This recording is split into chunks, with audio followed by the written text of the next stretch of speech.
Hello and welcome to Superior's customer tutorial on how to measure your kitchen. This video is designed to give you step-by-step instructions on how to properly measure your kitchen, especially prior to speaking to any renovation expert or kitchen cabinet company. This will give you the ability to receive an estimate over the phone or via email without the need of having unfamiliar contractors coming into your home. If done correctly, your measurements should provide a home remodeling professional with the numbers needed to provide you with a preliminary estimate, saving you time and eliminating the need to meet with several individuals in order to find that best pricing. Once you narrow your selection of cabinet providers, you can invite the few you have selected to come in and professionally do the measurements, discuss additional wants and needs you may have, and receive an accurate estimate for your kitchen remodeling project. To begin, you're going to need a few basic things handy. First, you're going to need a measuring tape, preferably one that measures 10 to 16 feet or more. If not, and you have a measuring tape that is smaller than your largest wall, you simply measure and mark to the full length of the measuring tape, measure from that point forward, and simply add the numbers up for the total length. Second, you're going to need a blank piece of paper and a pencil to do your sketch. A ruler is helpful, especially if you're a bit of a perfectionist, but it's not really a necessity. Also, a photo of your kitchen can be extremely helpful as a visual aid, especially if the designer finds any discrepancies in the drawing or measurements. Again, a photo is helpful, but not necessary. Finally, you need a kitchen to measure. Once your tools are in hand, you're ready to begin. So let's get started. If you find this video useful, don't forget to help us out by hitting the like button and sharing it with your friends. You now have your piece of paper and pencil in hand and you're ready to start drawing. It is extremely important to understand that the effectiveness and value of your sketch is not going to be based on your ability as an artist, but the accuracy of your measurements. As long as the drawing is clear and easy to read and your measurements are exact, you will not have a problem. But we'll get to the measurements in a few. So the first thing we want to do is lay out the basic design of your kitchen. Step one is to locate every single one of your walls, no matter how small they may be, and draw on your paper what you see and where you see it. When designing this drawing, utilize a straight solid line to represent your standard walls, such as exterior and interior walls that are found within the area of your kitchen. You will want to use a dotted line to represent a half wall, if your kitchen has any. Usually, half walls are smaller walls, no more than 34.5 to 42 inches in height. They could be found by areas such as peninsulas or islands. Don't forget to label your walls for easier reference later, especially when speaking to a designer over the phone.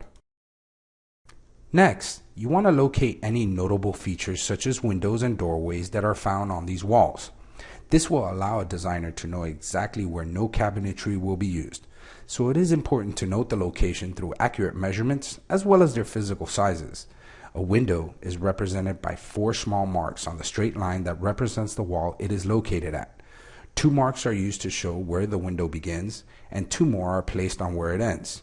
For doors, you will want to use a quarter circle, or pie if you will, with a line through it, as seen here. You will also want to note that the door symbol is not only to show the location of the door, but also the direction in which it opens.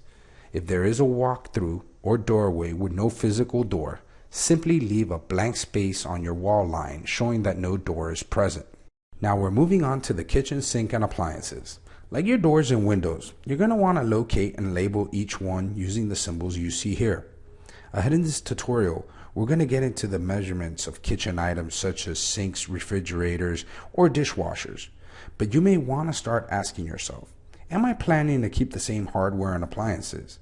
If you're looking to stay with your current appliances, upgrade to newer ones, or add additional bells and whistles such as a double oven or wine cooler, you want to let your designer know. And you're going to want to write it in your sketch if you know where you want them placed.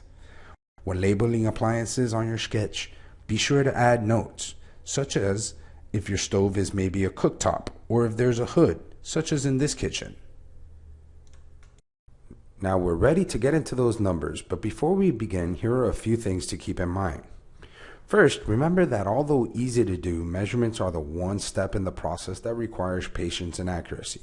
So take your time and always double or even triple check your measurements before submitting your sketch. Also, if you can, you may want to get an extra set of hands involved, either from a friend, your spouse, or even your kids for some fun family time. Now, if you're a newbie and unfamiliar with a measuring tape, here's the breakdown of a standard inch. For a preliminary estimate, however, you can easily round your measurements to the nearest quarter inch, half inch, or 3/4 of an inch, or you can go a little further and move into the eighths of an inch. Also, remember, if you have a measuring tape that is smaller than your largest wall, you simply measure and mark to the full length of the measuring tape, measure from that point forward, and simply add up the numbers for the total length. Finally, it's good to know that many designers prefer that you submit your measurements in inches and not feet. And as a rule of thumb, always try to measure from left to right. So let's get measuring. To begin, you will want to determine the height of your walls by simply measuring from your kitchen floor up to your ceiling. This will allow you and your designer to work on choosing the right size for your upper cabinets, which usually vary in height.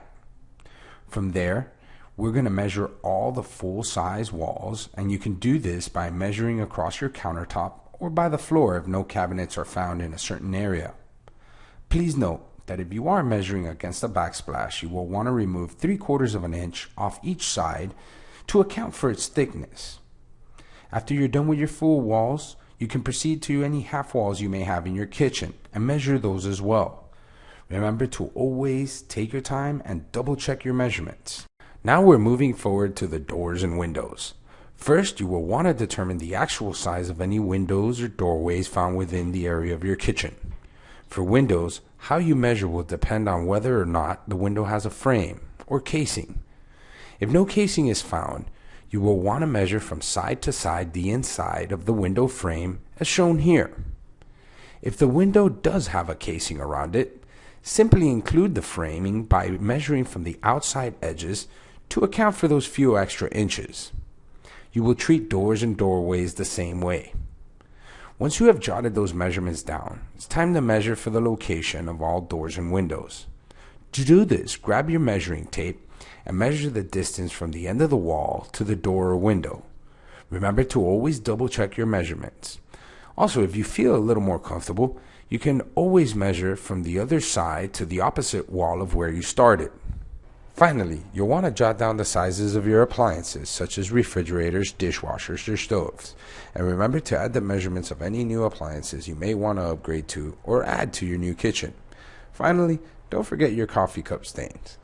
Once you are completed with your sketch, you're ready to submit it to a designer. We were founded on the singular idea that stunning design, superior craftsmanship, and world-class quality should never be out of reach. That's why Superior has become a trusted distributor of all wood kitchen and bathroom cabinetry, as well as home accessories. We operate a large, state-of-the-art design center with over 3,000 square feet of showroom space, showcasing the market's finest all-wood construction cabinetry. All our cabinets feature high-quality solid wood drawers, industry-leading hardware, and plywood box construction. We also offer South Florida's largest selection of stunning door styles and colors. From traditional maple wood to modern bamboo cabinets, we have something to match every lifestyle. For more information, visit us at www.skitchens.com or follow us on Facebook, Twitter, or WordPress.